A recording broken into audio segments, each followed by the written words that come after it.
નમસ્કાર, આપની હરી રહ્યા છો અડીખમ ગુજરાત. આપની સાથે હું છું રાકેશ પંડ્યા. મહીસાગર પોલીસ ફરી એકવાર માનવતાનું ઉત્તમ ઉદાહરણ પૂરું પાડ્યું છે. મોડી રાત્રે આશરે 3:45 વાગે જિલ્લા ટ્રાફિક શાખાના પીએસઆઈ શક્તિસિંહ ઝાલા, એએસઆઈ જયદીપસિંહ અને કોન્સ્ટેબલ અર્જુનસિંહ લુણાવાડાથી નાઇટ પેટ્રોલિંગ કરી બાકોર પોલીસ સ્ટેશન વિસ્તારમાં આવેલા લીંબડિયા 4 રસ્તા પાસે પહોંચ્યા હતા. વાહન ચેકિંગ દરમિયાન પીએસઆઈ શક્તિસિંહ ઝાલાની નજર રોડના ડિવાઈડર પાસે બેસેલા એક વૃદ્ધ વડીલ પર પડી. વૃદ્ધ માણસ ઠંડીમાં ધ્રુજી રહ્યા હતા અને હાથમાં એક થેલો લઈ ગુમસુમ અવસ્થામાં બેસેલા હતા. પીએસઆઈ ઝાલા તુરંત જ તેમની પાસે ગયા અને પૂછપરછ કરી વૃદ્ધે પોતાનું નામ, સરનામું જણાવવાની ના પાડી માત્ર એટલું જ રટણ કર્યું, મને કંઈ ખબર નથી, જ્યાં જવું હોય ત્યાં જવા દો. પોલીસ તરત જ સમજી લીધું કે તેમની માનસિક સ્થિતિ સારી નથી. આ ભરચક હાઈવે પર તેમને એકલા મૂકવા યોગ્ય ન હતું.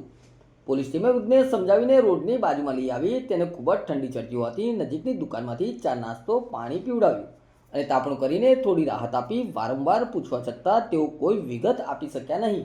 તેથી પીએસઆઈ ઝાલાએ તેમની સારસંભાળ માટે તેમને સરકારી વાહનમાં બાકોર પોલીસ સ્ટેશન લઈ જવાનો નિર્ણય કર્યો હતો.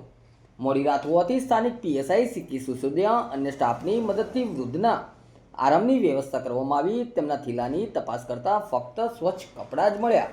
પોલીસે અનુમાન લગાવ્યું કે તેઓ કદાચ મહીસાગર જિલ્લાના નજીકના કોઈ ગામના હશે. સમય બગાડ્યા વિના પોલીસે વૃદ્ધના ફોટોગ્રાફ સોશિયલ મીડિયા મારફતે અનેક પરિચિત પોલીસ મિત્રોને મોકલી તેના વાલી વારસની શોધખોળ શરૂ કરી. થોડી જ વારમાં સફળતા મળી. વૃદ્ધ વડીલ વીરપુર તાલુકાના ડેબારી ગામના 70 વર્ષીય પૂજાભાઈ લીંબાભાઈ વણકર હોવાની માહિતી મળી.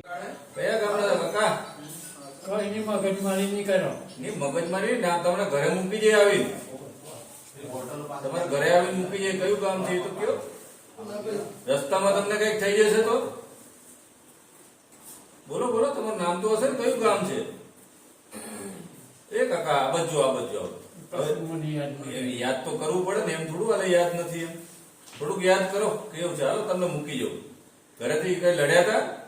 ખોટું લાયા હતા ને એ બધું મારે શું કરવાનું હોય? તમે અહીંયા લીંબડિયા શું કરતા હતા? રોડ ઉપર બેઠા બેઠા ખોટા ખર્ચા લાયા આ બાજુ. આ બાજુ લાવો, લઈ લો પાછા. હેલો હાલો, પણ તમને મૂકી જાઉં. બોલો તમારું ઘર ક્યાં? મૂકી જાઓ. ક્યાં તમારું ઘર? ક્યાં છે ઘર? ખબર છે? નહીં નહીં, હમણાં કઈક બોલતા હતા ને. હાઉસિંગ ક્યાં? હાઉસિંગ ક્યાં આવ્યું? કયું હાઉસિંગ? હેલો કાકા, બોલો. એટલે તમે ઘરે પહોંચી જાઓ. રાતના અત્યારે હેરાન થાવ છો બધા. નહીં, નથી આવે, નથી યાદ. તમે યાદ કરો તો તમને તરત મૂકી જાય. ઘરે આવીને મૂકી જાય. અત્યારે કોઈ વાહન નહીં મળે તમને. કયા ગામના છો?